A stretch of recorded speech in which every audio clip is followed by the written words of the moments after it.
Yo, today about to be reacting to how SpongeBob shows you the ease of falling into an addiction. Now, me personally, I know that I have an addictive personality. Therefore, I won't go as far as to trying certain things because I don't want to get hooked and ruin my life. I seen how certain substances, drugs, even you can abuse some shit. Like I seen how certain addictions ruin people's lives, and I refuse to fall victim to that. Hey, but let's see what he's talking about. Have you ever had a friend convince you to do something stupid that you know is a bad idea? Yeah, that's Yeah, for sure. Patrick in this episode, inviting SpongeBob to go up high only to become hooked. Yeah, I don't think we need to be the Scooby-Doo mystery gang to discover this is a pretty spot-on metaphor for addiction. First, we see a pretty realistic 4K ultra graphics group of fishermen and how they are causing an effect on the sea. It all looks like a normal day at the Krusty Krab. SpongeBob is doing some cleaning until Mr. Krabs bursts in, shouting that they are back. They return on the fisher hooks, but the only thing he gets is a mint because no one cares. And yeah, he probably smells like hell. His warnings only seem to be signs of early dementia for everyone, except for SpongeBob, who asks him what's going on. Then Mr. Krabs tells him to beware of the hooks and how they attract Oh, I you with their remember this pleasing episode when the carnival came in town. Patrick dumbass. colors. remember And this. just when you think you found the land of milk and honey, they got you up so high until you run out of breath, and then they eat you, or worse, sold at a gift shop. This whole thing sounds as bad as what felt this client who's chilling at his favorite restaurant when the owner tries to explain why drugs are bad to his cook by giving him the biggest life-changing ass-splitting wedgie out of nowhere. Behind the bridges and Okay. I'm gonna wait until he starts explaining. then I think I higher get where this is going. and higher and higher. Obviously, this is a very intense explanation that scares really bad Bob. But the greedy old man uses this fear to convince him that the only way to stay safe is to work without breaks. Back at work, Patrick shows up excited since according to him, the carnival has arrived at Bikini Bottom. So being that unemployed friend, Patrick tells him let's go. Bob hesitates, telling he can't, he's at work. But Patrick is just like, come on bro, you're not leaving, you're taking a break, which convinces the naive kid. So off they go and Patrick seems really excited about it.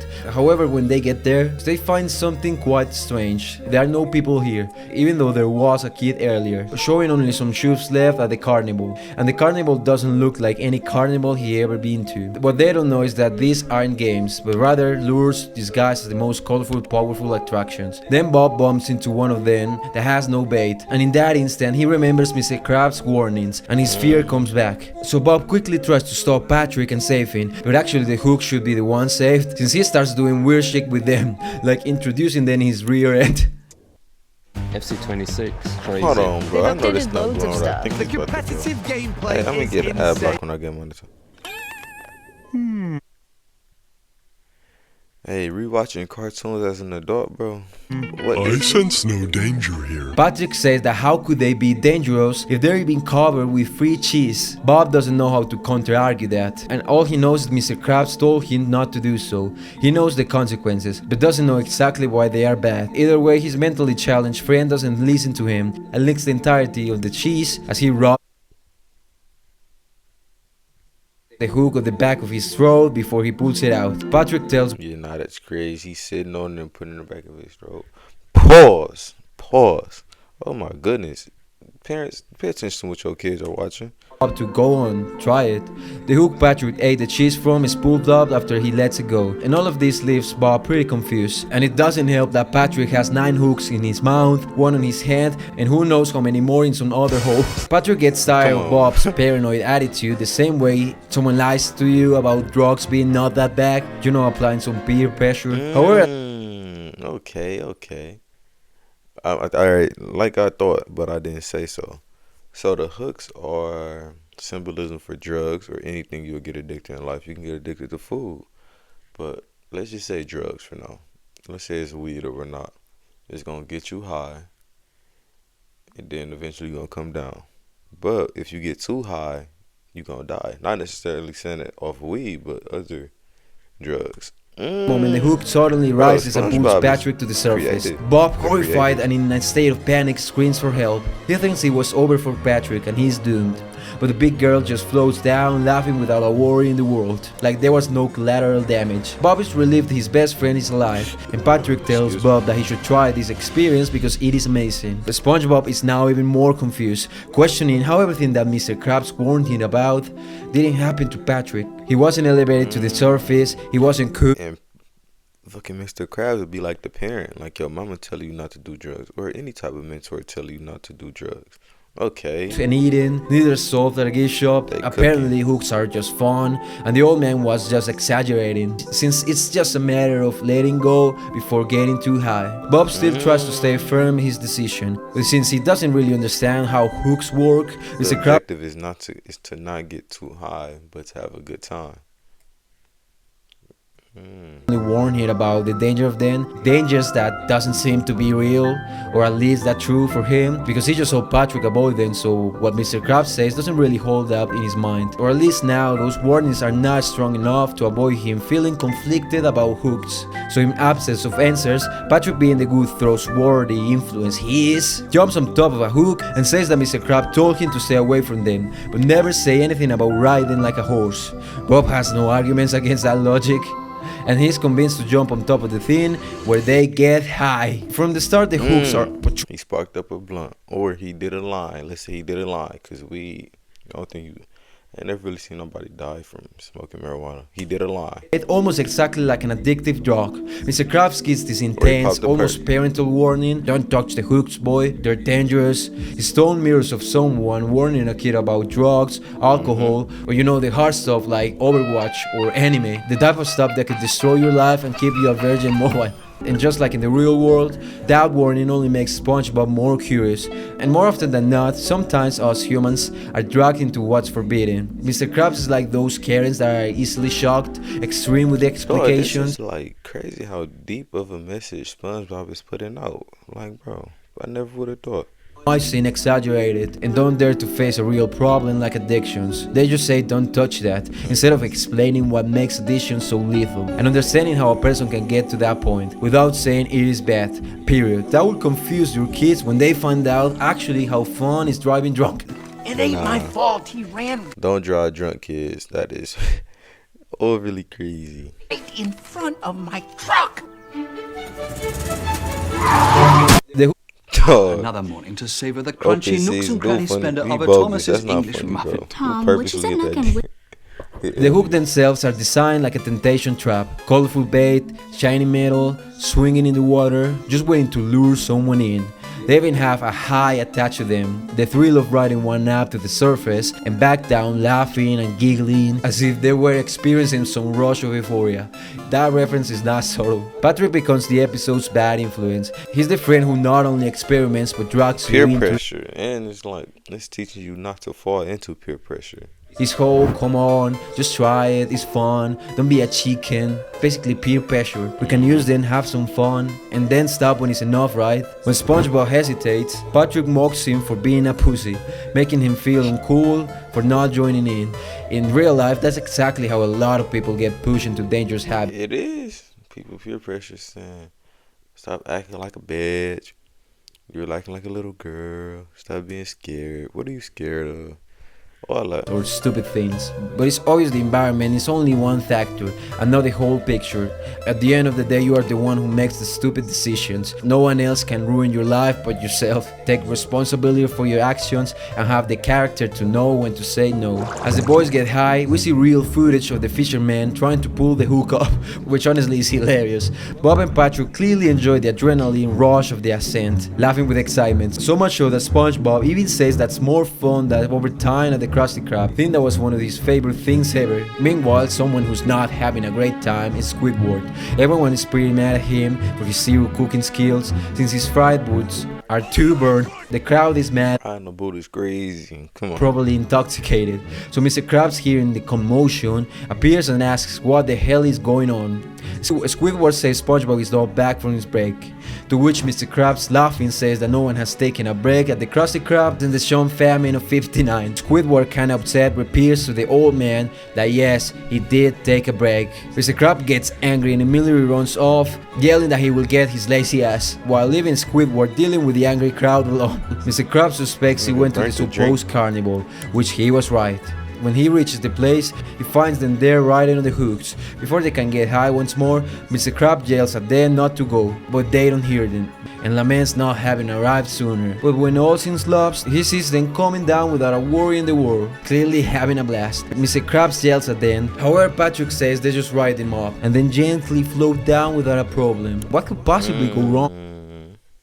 Hey man, Patrick looking like a real, not such a good friend. They try to pay him as such his great friend, his SpongeBob best friend. He ain't acting like it.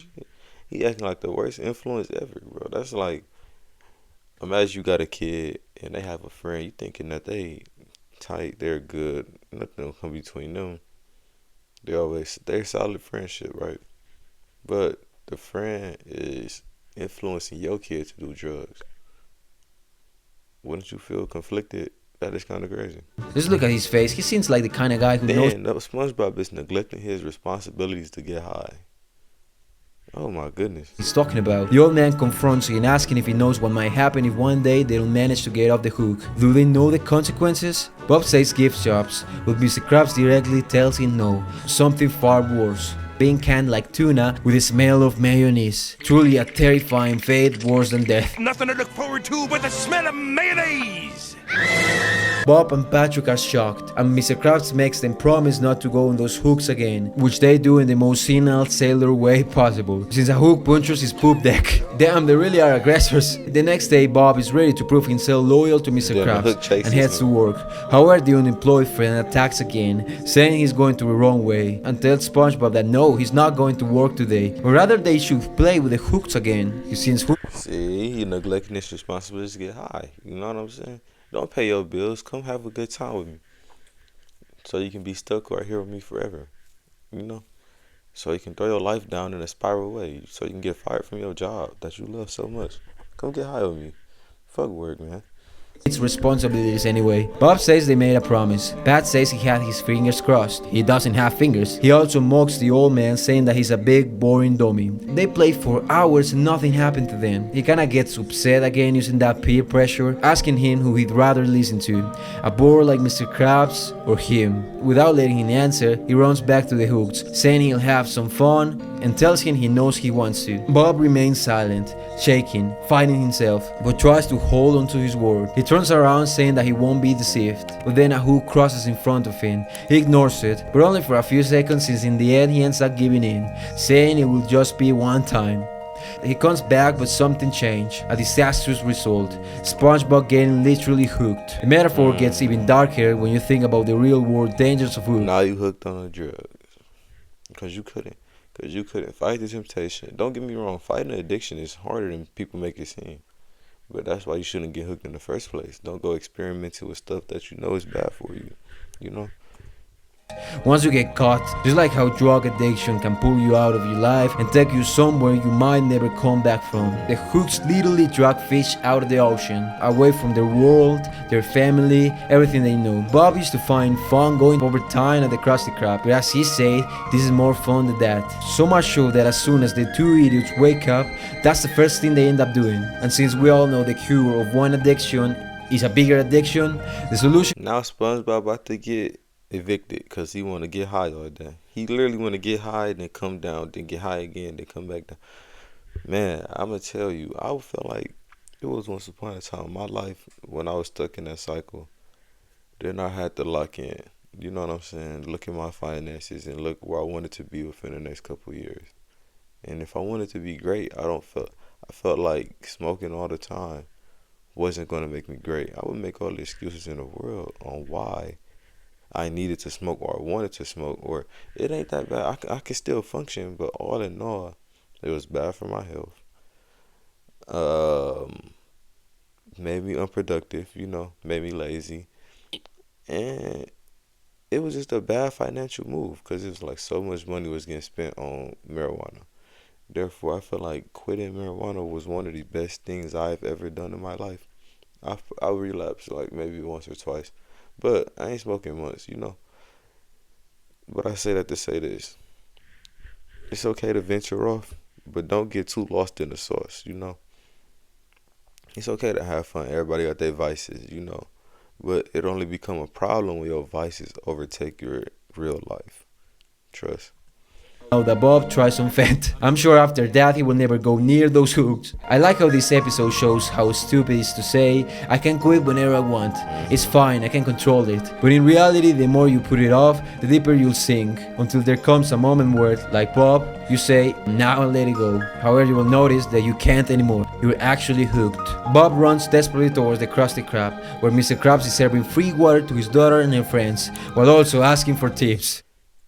Serving free water and asking for tips. Nigga, y'all getting a -7 stars review. How you gonna serve us free water and then ask for a tip? Wow, he's so stingy, man. SpongeBob, feeling guilty and embarrassed, tries to call him from a corner. But every time the hook pulls him, he starts admitting what he did. think it's squid While with a crying, he admits he's so ashamed. Mr. Krabs listens calmly, without any surprise. There's no concern on his face, only disappointment. There's only one thing to do, and he understands Man, that the then only the disappointment on my mama's face when she found out that I was smoking, man. Crying because I was smoking, man. Don't put your parents through that. They don't deserve it. way Trust. to free himself is to take off his clothes in front of everyone, including his underwear. You can't imagine anything more embarrassing. But as the hook pulls him front of the upwards house. harder and harder, he realizes he has no choice. The only thing Mr. Krabs can do is hire a new cook if he can't do that. He has left his entire life because of hooks. Bob finally accepts this and unhooks himself, being laughed at since his noble parts Come are shown on, to all bro. Come on. In front of the house? That is crazy. authorities in town. Mr. Krabs inviting his daughter and her friends over to the Krusty Krab, despite knowing that they see SpongeBob naked, is supposed to represent an intervention. Addicts often experience a sense of shame, guilt, and embarrassment during the early stages of intervention, when their entire family see them in a terrible state, represented by SpongeBob being forced to strip naked in order to survive. Clothes are something that people use to cover up parts of themselves that they don't want others to see. And the same goes for drugs. When someone gets sober, all the emotions, flaws, embarrassing traits they try to hide come to the surface, thus making And that's, hold on. personality nude. The episode ends with Patrick himself being a tuna can, or the idea of him dying for not listening to what he You see, this nigga died. Why did he die? Because he got too high and fucked around and found out. Like many people do every day around the United States, due to fake pills or overdosing off too much coke. Just anything, bro. told. Maybe showing the tuna can be in a coffin or something like that. But anyways, if you enjoyed this video, Alright, man. I really appreciate this view that you have bestowed upon me about SpongeBob. I never really thought about it this way, honestly. But let me know what y'all think down in the comments below. Did y'all know that this episode was representing what he was talking about? Because me personally, I never really thought about it that way. Probably because I was a kid, a very young kid, maybe elementary, middle school, probably watching this episode just here for the laughs and giggles, not looking deeper within. Or maybe because of the simple fact that I had to go through certain things in life to see the bigger picture. And now that I did go through the things in life to see the bigger picture, I completely understand. You get what I'm saying? But no, I'm gonna catch you niggas in the next one. Yes, sir.